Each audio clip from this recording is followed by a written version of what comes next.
After India Meteorological Department predicted heavy rains in Kodagu, Dakshina Kannada, Udupi and Uttara Kannada, Karnataka Chief Minister Banswaraj Bommai on Thursday said all necessary precautions have been taken after speaking to district deputy commissioners respectively.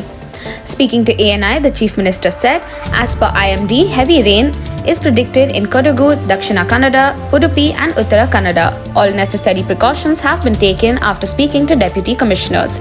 National Disaster Response Force and State Disaster Response Fund deployed in Kodagu, Karwar and Udupi, Bommai said. He further said the instructions given to stop, prevent sea erosion, evacuate people living in low-lying places with common landslide occurrences and also to keep roads clear. Our teams are prepared with all equipment, he added.